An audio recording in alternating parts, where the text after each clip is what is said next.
Welcome to movie brand. ബോളിവുഡിൽ നിരവധി ആരാധകരുള്ള താരജോഡികളാണ് ഐശ്വര്യ റായിയും അഭിഷേക് ബച്ചനും.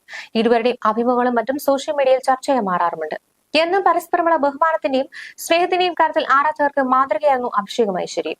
എന്നാൽ കഴിഞ്ഞ കുറച്ചു നാളുകളായി ഇരുവരും തമ്മിൽ അത്ര സ്വരച്ചേർച്ചയില്ലെന്ന തരത്തിലായിരുന്നു പുറത്തു വന്നിരുന്ന റിപ്പോർട്ടുകൾ.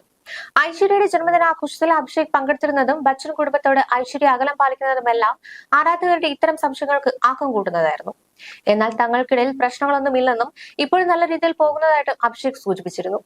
ഇടയ്ക്ക് ഇവർ ഒരുമിച്ചുള്ള ചിത്രങ്ങളെല്ലാം പുറത്തു വന്നിരുന്നു. എന്നാൽ ഭർത്തൃമാതാവ് ജയ ബച്ചനും ഭർത്താവിന്റെ സഹോദരി ശ്വേത ബച്ചനുമാണ് ഐശ്വര്യയ്ക്ക് പ്രശ്നങ്ങളെന്നാണ് പുറത്തുവരുന്ന റിപ്പോർട്ടുകൾ. ഇപ്പോഴത്തെ ഐശ്വര്യയും ജയ ബച്ചനും തമ്മിൽ അകൽച്ചയിടുന്ന വാദത്തിന് പുതിയ തെളിവുകൾ നിരത്തുകയാണ് ആരാധകർ. കഴിഞ്ഞ ദിവസം ഫിലിം മേക്കറും നടനുമായ അശുതോഷ് ഗൌരിക്കറിന്റെ മകൻ വിവാഹത്തിന് ബച്ചൻ കുടുംബം എത്തിയിരുന്നു. ജയ ബച്ചൻ, ഐശ്വര്യ റായ്, അഭിഷേക് ബച്ചൻ എന്നിവരാണ് വിവാഹത്തിനെത്തിയത്. ഗ്രൂപ്പ് ഫോട്ടോയ്ക്ക് വധുവിനും വരനുമൊപ്പം ജയ ബച്ചനും അഭിഷേക് നിന്നു. എന്നാൽ ഐശ്വര്യ റായെ ഇവർക്കൊപ്പം കാണുന്നില്ല. ജയ ബച്ചനൊപ്പം നിൽക്കാൻ ഐശ്വര്യ തയ്യാറാകാത്തതാണെന്നാണ് വാദം. നേരത്തെ ആനന്ദ് അംബാനിയുടെ വിവാഹത്തിനെത്തിയപ്പോഴും ഐശ്വര്യ ഭർത്താവിന്റെ വീട്ടുകാർക്കൊപ്പം ഫോട്ടോയ്ക്ക് നിന്നിരുന്നില്ല.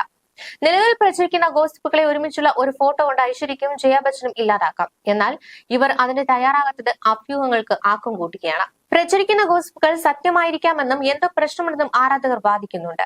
ഐശ്വര്യ അഭിഷേകിനോടും കുടുംബത്തിനോടും വളരെ നല്ലവളായിട്ടും ദയുള്ളവളുമായാണ് പെരുമാറിയത്. പക്ഷേ നിങ്ങളുടെ ഭാര്യയുടെ കരിയർ നശിപ്പിച്ചു എന്നാണ് അഭിഷേകിനെ കുറ്റപ്പെടുത്തിക്കൊണ്ട് ചിലർ പറഞ്ഞത്. എന്നാൽ അഭിഷേക് ഐശ്വര്യയുടെ ജീവിതം നശിപ്പിച്ചിട്ടില്ല എന്നാണ് മറ്റു ചില ആരാധകരുടെ വാദം. ആദ്യം അമ്മയാക്കാൻ തീരുമാനിച്ചത് ഐശ്വര്യയാണ്. മകളെ സ്വയം വളർത്താൻ തീരുമാനിച്ചതും കുടുംബിനിയായിരിക്കാൻ തീരുമാനിച്ചതും ഒക്കെ ഐശ്വര്യയാണ്. അവിടെ അഭിഷേകിനെ കുറ്റപ്പെടുത്തുന്നതിൽ എന്ത് കാര്യമാണുള്ളതെന്നാണ് ആരാധകർ ചോദിക്കുന്നത്. 2007 ഐശ്വര്യ റായ് അഭിഷേക് വിവാഹം നടന്നത്.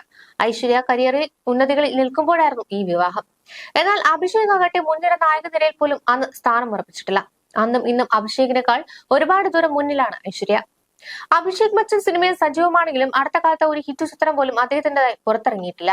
വിവാഹത്തിന് ശേഷം സിനിമ അഭിനയം തുടർന്നുവെങ്കിലും അമ്മയായതോടെ സിനിമകളുടെ എണ്ണം കുറച്ചു. സിനിമാ രംഗത്ത് ഐശ്വര്യ സജീവമാകത്തിന് കാരണം അഭിഷേകിന്റെയും കുടുംബത്തിന്റെയും യാഥാസ്ഥിതിക കാഴ്ചപ്പാടുകളാണെന്നും നിയന്ത്രണങ്ങളുമാണെന്ന ആരാധക വിമർശനവുമുണ്ട്. ആരാധ്യ ജനിച്ച ശേഷം വിരലിൽ എണ്ണാവുന്ന സിനിമകളിലെ ഐശ്വര്യ അഭിനയിച്ചിട്ടുള്ളൂ. എന്നാൽ ഐശ്വര്യ മാറി നിന്നതുകൊണ്ട് നടിയുടെ താരപ്രഭയ്ക്ക് കോട്ടവും വന്നിട്ടില്ല.